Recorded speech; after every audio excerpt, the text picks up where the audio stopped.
17 साल बाद, लेकिन हम फिर से सुर्खियों में हैं। तहूर राना और 8 हमलों में शामिल रहने वाला आरोपी अब भारत की गिरफ्त में। कौन है तहूर राना?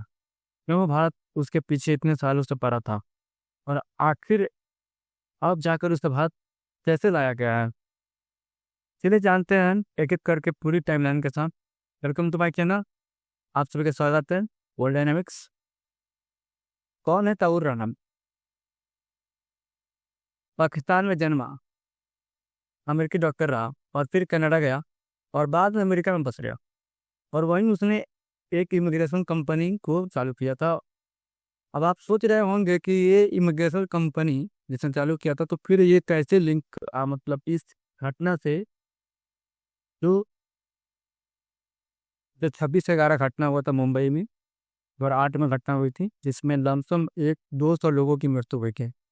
और ये बहुत बड़ा आतंकवादी अटैक था जो हमारे मुंबई शहर में किया गया था। कौन है तहूर राना? तो असल में आप सोच रहे होंगे कि इसमें इसमें इसका रोल क्या है। असल में उस कंपनी के आर में हुआ उसका दोस्त हेडली, ये हेडली है जो अमेरिकन था, और वो मुंबई हमले के साजिश रच रहे थे। और ये जो हेडली है, ये भारत में आकर मुंबई के होटलों और रेलवे स्टेशनों और यहूदी जो केंद्र है वहाँ पे उसने रेकी किया था।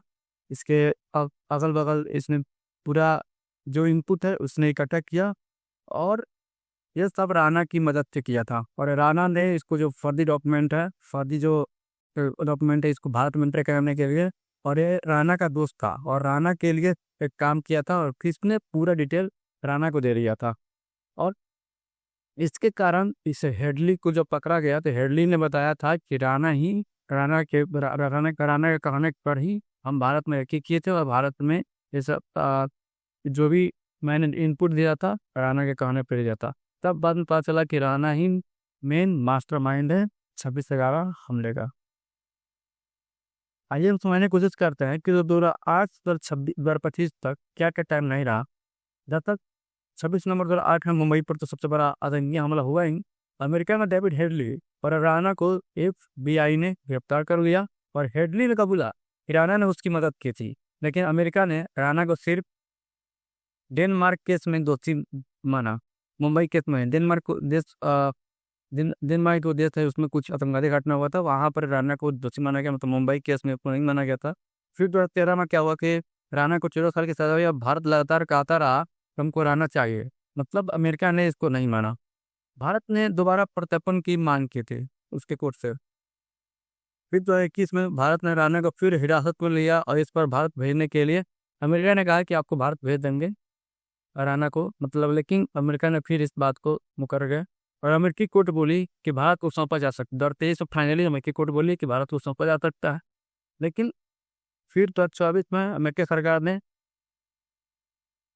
लेकिन इसने जो राणा है उसने बोला कि भारत में हमको मारने की कोशिश किया जाएगा, हमको इसको ख़त्म कर दिया जाए, हमको, मतलब वहाँ पे जो केस है उसको न चलाकर अमेरिका में चला जाए। लेकिन जो इसकी याचिका थी कोर्ट ने इसकी याचिका को खारिज कर दिया, और कोर्ट ने कहा कि इसको भेजा जा सकता है अमेरिका, इसको भारत को दिया जा सकता है, कोई दिक्कत नहीं है। फिर अमेरिका सरकार ने प्रत्यर्पण की मंजूरी की। हाल ही में प्रधानमंत्री मोदी जी ने विजिट किया था अमेरिका को, और डोनाल्ड ट्रंप को बोला था कि आप जल्द से जल्द इसको अमेरिका में इंडिया में भेजिए। और ये बात डोनाल्ड ट्रंप ने आश्वासन दिया था कि जल्द से जल्द मैं इस प्रक्रिया को पूरा करते हुए राणा को भारत में भेज दिया जाएगा। और राणा को भारत में फाइनली राणा अप्रैल 10/11 को भारत में ला लिया गया, और अब NIA इसकी जांच कर रही है। अब आइए जानते हैं कि आगे इसका होगा क्या, अब आगे क्या होगा।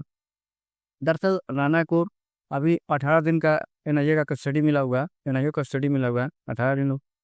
तो आने वाला समय में NIA इससे जानकारी इकट्ठा करेगी, और अन्य एजेंसियाँ लगभग 20-30 एजेंसियाँ इससे जानकारी प्राप्त करेंगी कि क्या क्या इसमें किसका किसका हाथ था, पाकिस्तान का क्या रोल था, कैसे इनपुट मिला था, कैसे, और किसका किसका हाथ था, इसमें ये बताएगा। उससे लश्कर तैयबा और ISIS के क्या लिंक थे, इससे और हेडली से जुड़े सवाल भी पूछे जा सकते हैं। और भारत उस पर कई संगीन आरोप लगाया, जैसे आतंकवादी, आतंकी साजिश, जाली दस्तावेज बनाना, हत्या की साजिश, अगर दोषी पाया तो उसको उम्र कैद या फांसी की सजा मिल सकती हो। ये समझते हैं पाकिस्तान, अमेरिका और इजराइल का क्या रोल था।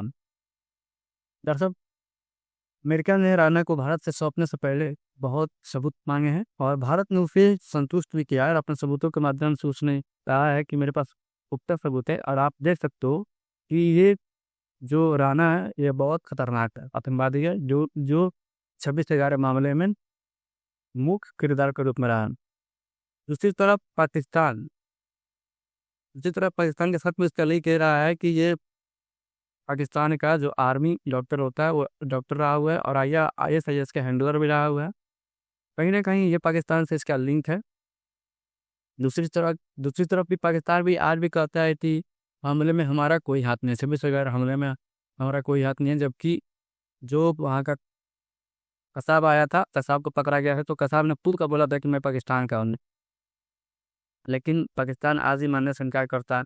पाकिस्तान ये भी कहा है कि जो अभी जो इशू हुआ है उसने बोला है कि जो तनवर राना है वो पाकिस्तान नागरिक नहीं है, वो कैनेडियन नागरिक है, पाकिस्तान का नागरिक नहीं है। He is not renewed Pakistani document, वो जो उसका डॉक्यूमेंट है उसको रिन्यू नहीं किया गया, वो पाकिस्तानी नागरिक नहीं रहा और वो कैनेडियन नागरिक है। तो कृपया करके आप उसको कैनेडियन नागरिक बोलिए, पाकिस्तानी के नागरिक नहीं।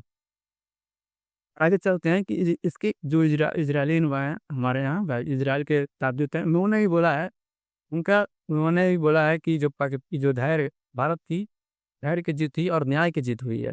उन्होंने कहा है कि क्योंकि आप समझ सकते हैं कि इजराइल किंग बोल रहा है, फिर इजराइल का ये रोल है क्योंकि जो 26/11 हमले हुए थे उस पर लमसम 6 से 7 इजरायली नागरिक की मृत्यु हुई थी और इजराइल शुरू से ही भारत के साथ में रहा है और शुरू से ही इसका पैदा रहा है कि इसकी जांच होनी चाहिए। तो वह राना को अमेरिका तो वह राना को अमेरिका से भारत में लाया जाना चाहिए और भारत में इसको न्याय मिलनी चाहिए। भारत में इसको फांसी से मतलब जो भी इसकी कड़ी सजा होनी चाहिए उस होनी चाहिए। अमेरिका शुरू से ही तो वह राना का प्रत्यर्पण का पक्षधर था।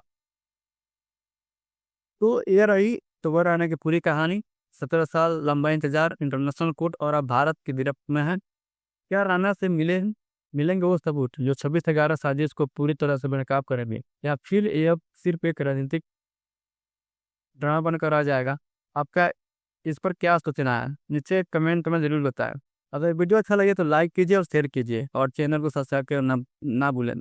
मिलते हैं अगले वीडियो में एक और जरूरी मुद्दे के साथ। धन्यवाद। जय हिंद।